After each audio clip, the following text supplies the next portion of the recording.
Assalamualaikum warahmatullahi wabarakatuh. Waalaikumsalam warahmatullahi wabarakatuh.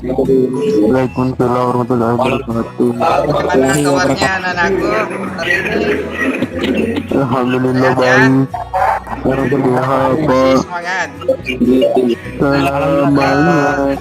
Memulai pelajaran kita hari ini. Nah, mungkin ketua kelasnya bisa memimpin doa dulu. Silakan. Mari teman-teman, sebelum kita mulai pembelajaran kali ini, marilah kita berdoa. Doa dimulai.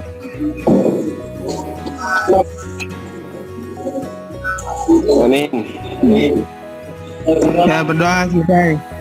Amin ya rabbal alamin. Dan terima kasih telah memimpin doa. Saya untuk absensinya sudah banyak yang bergabung. Absensinya nanti silahkan diisi di ada form yang sudah saya kirimkan, silahkan diisi untuk absensinya ya. Rekam absensinya nanti saya lihat di sana. Ini sudah sebagian besar sudah hadir. Pertama-tama saya ingin menyampaikan lagi pembelajaran kita minggu lalu.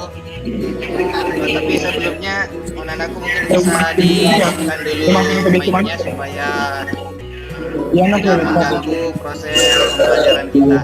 Jadi off-nya mic-nya di-off-kan dulu ya.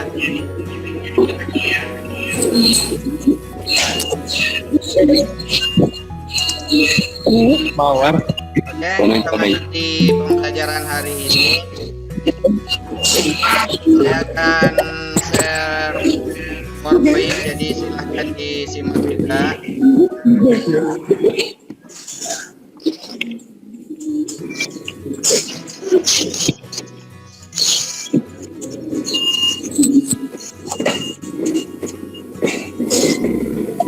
Sudah kelihatan?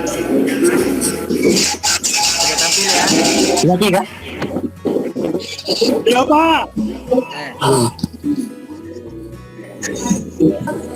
Ya, jadi pembelajaran kita hari ini, nah itu masih menyangkut mengenai aplikasi pengolah angka. Lalu kita sudah pelajari bagian-bagian dari pengolah angka ini dan bagaimana untuk menjalankannya dan apa saja kegunaannya. Nah, sekarang kita lanjut bagaimana membuat sebuah rumus di aplikasi ini. Jadi sebelumnya saya tampilkan dulu potensi dasar yang akan kita capai, yaitu di KD 34 dan 44 menerapkan logika dan operasi perhitungan, kemudian mengoperasikan perangkat lunak pengolahan angka. Nah, adapun tujuan pembelajaran kita hari ini yaitu menentukan penggunaan fungsi logistik, VLOOKUP dan HLOOKUP dengan benar. Yang kedua, menganalisis penggunaan dokumen fungsi logistik, VLOOKUP dan HLOOKUP dengan tepat. Kemudian yang ketiga itu mengoperasikan berbagai macam formula pada hitungan matematika dasar.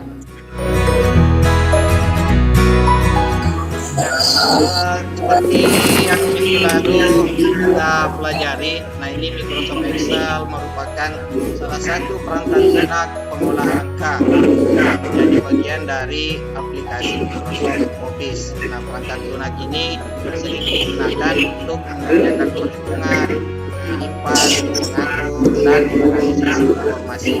Aplikasi ini juga dikenal dengan nama lembar sebar atau spreadsheet. Nah, ini sudah kita pelajari minggu lalu. Dan tampilan awalnya seperti yang bisa anak lihat.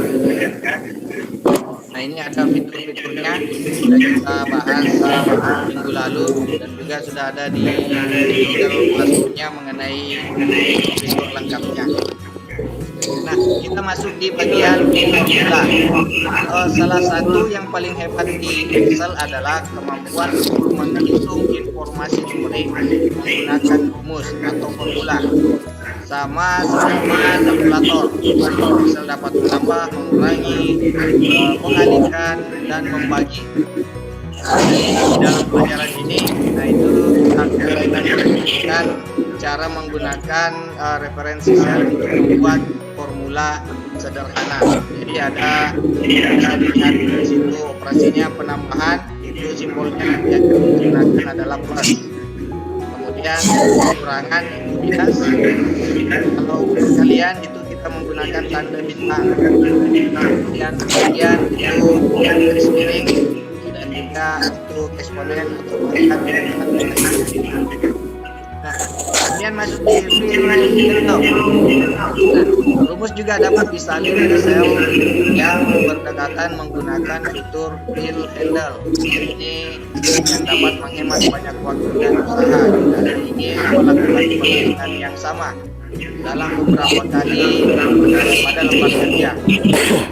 Nah, fill handle adalah kotak kecil sudut kanan bawah. Nah, maksudnya fill handle ini kita bisa menyalin rumus yang ada di atas ini ke bawahnya. Jadi nanti rumus yang ini sama dengan yang di bawah. Itu dengan cara mengaitkan rumus yang ada di sudut bawah sini. Nah, berarti ya sampai sini anak-anak. Saya lanjut di relatif dan absolute pixel preference. Nah itu berbeda cara kerjanya ketika disalin dan isinya dengan sel lain. Jadi kalau kita menyalin sebuah rumus di Microsoft Excel itu nilainya akan berubah. Maksudnya sel yang di dalamnya itu akan mengikut sesuai dengan tempat kita tempelkan salinan tersebut. Jadi seperti ini. Nah, tadi setelah kita salin ke bawah, rumus yang di awal itu adalah D4 kali E4. Yang di bawahnya apabila kita salin ke bawah, dia akan berubah menjadi D5 dan E5. Kalau ini D4, E4, kalau kita salin ke bawah dia akan menjadi D5 kali E5. Begitupun di bawahnya dia menjadi D6, E6. Mengikut sesuai dengan kolomnya di sini ya. Nih. D4 artinya ini D, kemudian 4 artinya posisinya di sini. Jadi kalau D yang di bawah ini itu nanti berubah menjadi D5. Ini D, kemudian di 5. Jadi tulisannya nanti D5.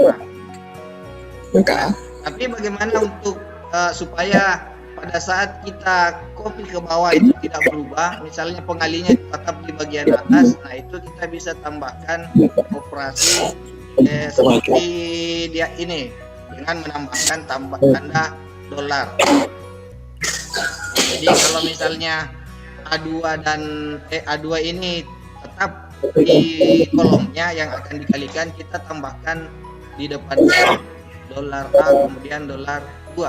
Maksudnya pengalinya nanti pada saat disalin atau di copy itu tidak akan berubah, tidak berpindah ke kolom yang lain. Nah, sampai di sini ada yang mau ditanyakan? Silakan kalau ada yang mau ditanyakan. Nah, yang kurang jelas.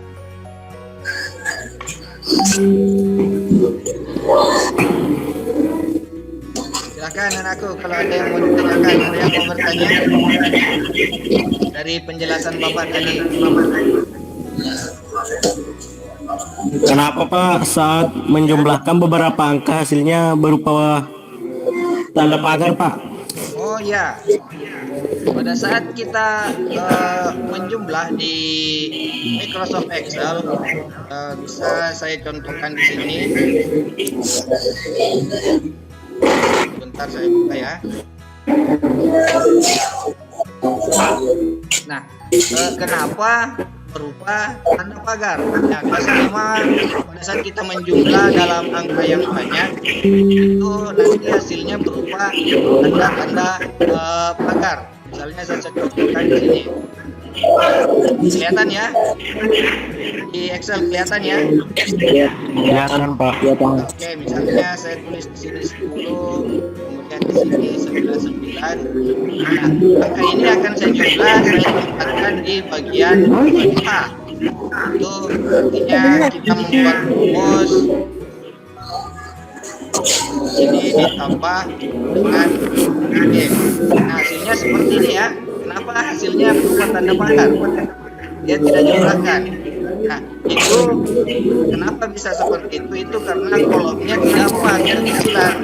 Jadi untuk membuatnya kelihatan, kita harus memperbesar kolomnya dengan menarik memperlebar kolomnya. Nah, itu makanya sudah tampil. Seperti itu ya. Ini mengerti tadi, Omar? Ya. Nah, masih ada yang mau ditanyakan? Silakan.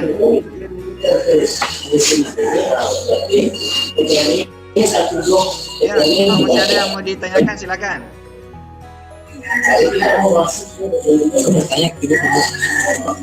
Sultan mau bertanya? Caranya Kak untuk menjumlahkan beberapa kolom sekaligus.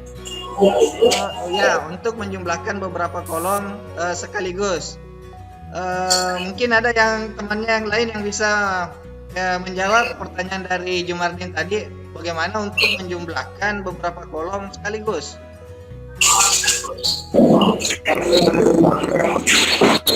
Ada yang bisa menjawab? Arya mungkin? Pak, Ya. Siapa yang mau menjawab? untuk menjumlahkan beberapa angka kita gunakan rumus sum. Ya, betul sekali jawabannya. Jadi, bagaimana sih untuk menjumlahkan beberapa kolom? Tadi saya contohkan seperti ini, kita kembali ke Excel ya. Nah, ini untuk cuma menjumlahkan 2. Nah, bagaimana kalau nilainya terlalu banyak? Ada di sini, kemudian ada juga di sini, ada di sebelahnya lagi. Nah, itu nah, bagaimana untuk menjumlahkannya sekaligus? Nah, itu kita bisa gunakan rumus sum.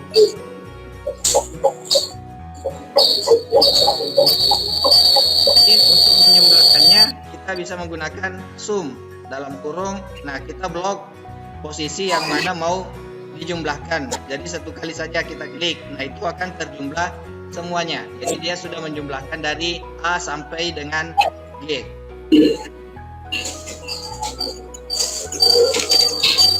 Nah, mengerti ya sampai sini? Masih ada yang mau ditanyakan? Masih ada yang mau bertanya? Tidak ada Pak. Sudah dimengerti ya semua? Nah, jadi sebelum beralih ke Google Classroom, jadi begini, untuk LKPD-nya, kemudian materi yang lebih lengkap itu ada di Google Classroom, sudah saya berikan. Jadi anak-anakku tinggal membuka Google Classroom-nya, ada materi di situ yang lebih lengkap. Kemudian ada soal LKPD yang harus anak-anakku sekalian kerjakan. Jadi untuk pengumpulannya nanti itu saya tunggu paling lambat di minggu depan ya. Untuk mengakhiri kegiatan kita hari ini, saya minta satu orang untuk membuat kesimpulan mengenai pembelajaran kita hari ini. Silakan, ada yang mau membuat kesimpulannya.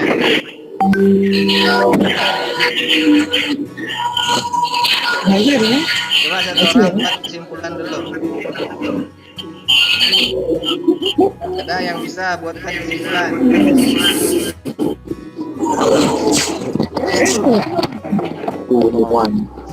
Mungkin Vina atau Winda bisa membuatkan kesimpulan?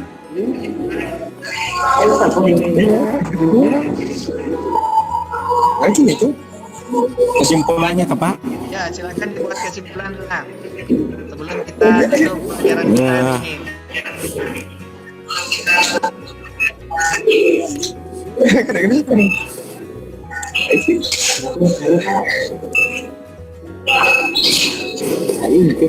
Ya, satu orang. Apa saya? Ya, silakan. Kesimpulannya Pak? Ya, kesimpulannya.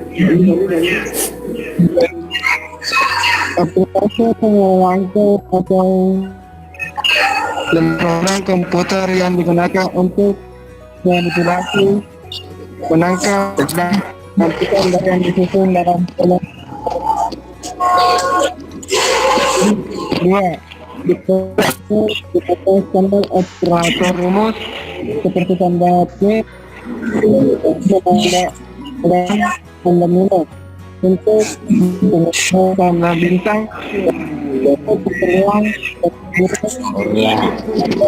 sebutan untuk eksponen. Agak putus-putus ya, jadi tapi tetap masih bisa saya tangkap tadi, oke? Terima kasih kesimpulan yang sudah dibuat. Saya bacakan kembali, saya ulangi kembali kesimpulannya. Nah, itu Microsoft Excel ini merupakan sebuah aplikasi untuk mengolah angka, di mana di Microsoft Excel ini kita bisa menjumlahkan, mengurangi, mengkali, dan banyak sekali operasi matematika yang bisa kita kerjakan menggunakan aplikasi ini. Jadi saya rasa cukup sekian pertemuan kita hari ini. Jadi untuk tugasnya silahkan buka di Google Classroom, ada beberapa KPD yang harus anak-anakku sekalian kerjakan. Itu saya tunggu paling lambat minggu depan. Nah, untuk menutup kegiatan kita hari ini, ketua kelasnya mungkin bisa pimpin doa, silakan.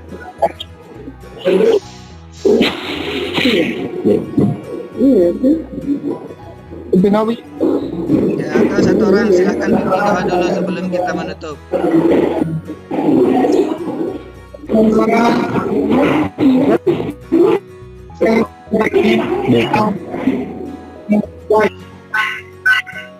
Amin. Amin ya rabbal alamin. Amin.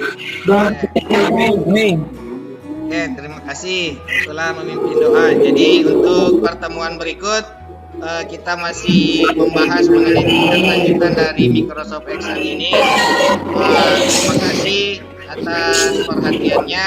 Jadi tetap semangat anak-anakku semua, jangan lupa belajar walaupun di masa pandemi ini. Cukup sekian, tugasnya tetap dikerja ya, dan tetap jaga kesehatan. Sekian, assalamualaikum warahmatullahi wabarakatuh. Waalaikumsalam warahmatullahi wabarakatuh.